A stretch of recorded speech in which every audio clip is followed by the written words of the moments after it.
Hey, is this Shedeur? Hey, this is Mickey Loomis here, the GM of the New Orleans Saints. How you doing?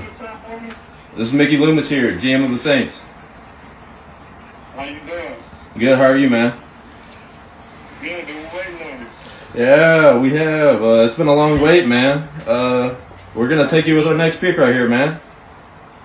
It's going to be nothing there. Hey, but you're going to have to wait a little bit longer, man. Sorry about that. What does that mean? What? What did he say? I don't know. How you gonna ask us what it mean and you was on the phone? You heard that? He said you're gonna have to wait a little bit longer. Sorry about that.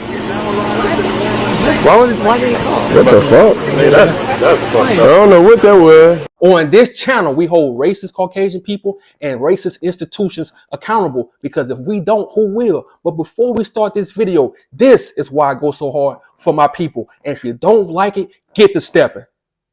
See, a lot of people think that this boy and his friends was the only one that knew about the prank. No, you have to step back, shut up, and use your common sense. The NFL owners and the NFL execs knew about the whole thing. Deion Sanders said it himself. He said the only people that had the phone number was the coaches. Make it make sense. And then this boy tried to apologize. Check this out. On Friday night, I made a tremendous mistake. Shedeur, what I did was completely inexcusable, embarrassing, and shameful. I'm so sorry I took away from your moment. It was selfish and childish.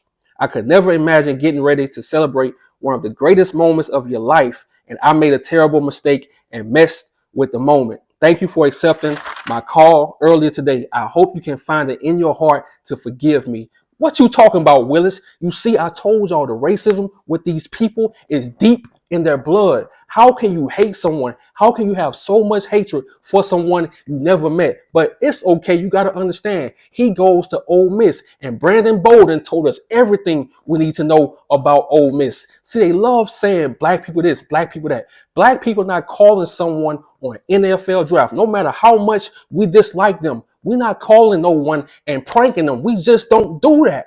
See, Shedeur is supposed to go the first round, but you have to understand how deep and how strong their racism is. See, the Sanders family, they don't tap dance. They can't be controlled. They not dysfunctional, and they don't like that shit. And you have to think about it. When Deion Sanders was going on all these interviews saying, my son's not going here, my son's not doing this, these people don't like that. They need to be able to own your kids. They need to be able to finesse your kids. They want to be able to manipulate your kids. The less your kids know, the more they can use and abuse them. The game is cold.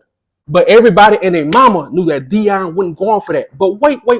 Where's the same outrage? Okay, everybody mad that Deion is protecting his kids from going to shady teams. But where is that same outrage for Archie Manning when he forced his son, Eli Manning, to say this? Run the tape. Why don't you want to play for the Chargers? We're not really giving details right now. We just, we've made our decision and that's what we're sticking to. When your name is called, what are you going to do? Again, I don't know what's going to happen right now. I don't know what the Chargers are going to do. So, if my name's called first or whenever it's called, I'm going to do what everybody else does. If the Chargers call your name when I talk to you after the pick, will you be wearing a Chargers hat? I don't know. We'll see what happens. With the first choice in the 2004 NFL Draft, the San Diego Chargers select Eli Manning, quarterback, Mississippi.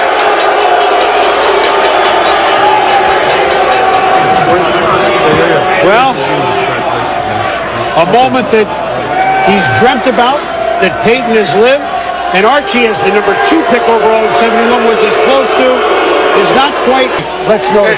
Visiting with Archie this week, he has expressed this. He hates this for Eli because he knows this is supposed to be the best weekend of his life right now, and he understands that what has come out publicly has spoiled this somewhat for Eli, and now they're trying to do the right thing by the NFL and certainly by Eli as well. And he's doing the right thing.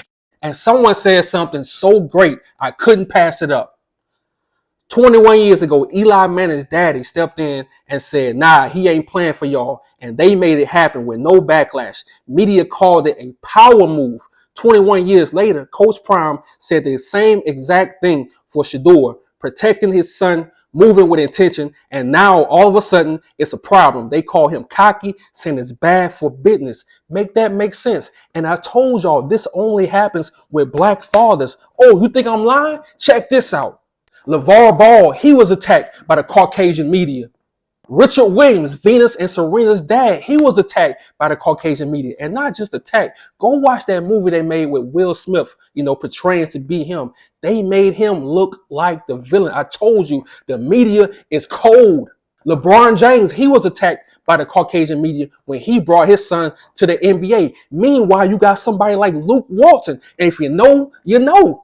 And then we have Earl Woods, Tiger Woods' father. He was attacked by the Caucasian media. Make it make sense. And now we have Deion Sanders. Just step back and imagine all the lives he changed with football and outside of football. I mean, he was coaching Pee Wee League football, all the way up to college football. Imagine all the lives he changed.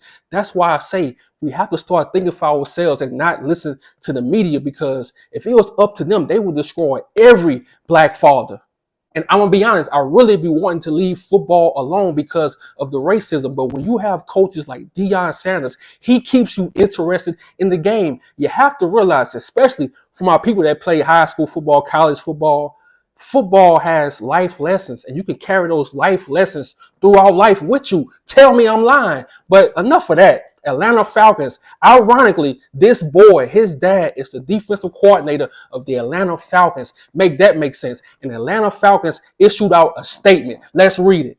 The Falcons said earlier in the week, Jax Ulbrich, the 21-year-old son of defensive coordinator Jeff Ulbrich, unintentionally came across the draft contact phone number of Shedeur Sanders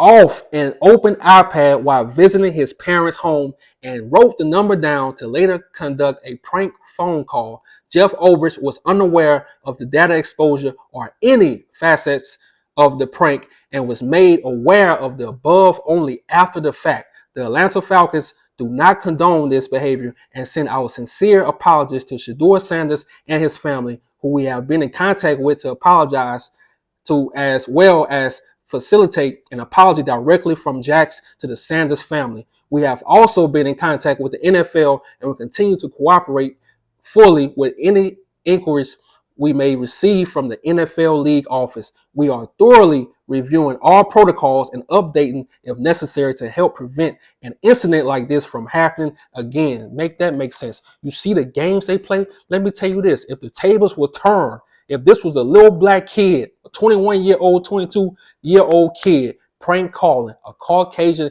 quarterback that's about to get drafted, trust me, he will have felony charges. He will have misdemeanor charges. He would be arrested. They will have his mugshot all at the NFL draft. They will have his mugshot on Facebook, Instagram, TikTok, Pinterest, YouTube. If the mugshot will be everywhere, but all they can do is issue a fake ass apology and act like they didn't know. The Atlanta Falcons knew. Why y'all think they passed up Shedeur? Why y'all think he got drafted in the 5th round? They all was in on the prank. Tell me I'm lying. And let's just be real. The NFL don't give a damn. The NFL played a major role with Kyren Lacy deleting himself because they told him he's not invited to the draft. They told him he's not invited to the combine after he worked so hard in college to get to the NFL. Make that make sense. The only person that spoke up for him at that NFL draft was his friend and was his teammate. Run the tape. Yeah, I mean, you see right there, I got the number 2 pin on my lapel. Kyren is a special human being. I feel for his family. They've been through a lot lately, and he's got such a great family. He was not only a good football player, he was such a good teammate, a good son, a good older brother, and just a good dude in general. And it's just terrible, everything that's happened. I'm sending many prayers to his family because, he was going to get his name called this weekend. And that's why I wanted to wear this pin, honor him. Even though, his name won't be called, he's going to walk across that stage. So he's here with us in spirit. And it was just an honor for me to be a part of his journey. And that's why I always make sure I say racist Caucasians, because you have some white people that will speak up for you. You have some white people that will stand up for you. You have some white people that will die for you. I'm telling you, if I'm lying, tell me I'm lying. So to Kyren Lacy, I'll never forgive the NFL for what they did. It's a cruel, cold world. And to you, the New Orleans Saints, y'all too, y'all getting this work too, because y'all passed up on Shedeur Sanders and you picked this dude who only played one full season of college football. Make it make sense, because you have hatred for this family. But look at this family. You can't break them. You can't control them. You can't own them. They don't tap dance. They not dysfunctional, and y'all hate that shit. But like I always say, it's too late to hate. I'm out.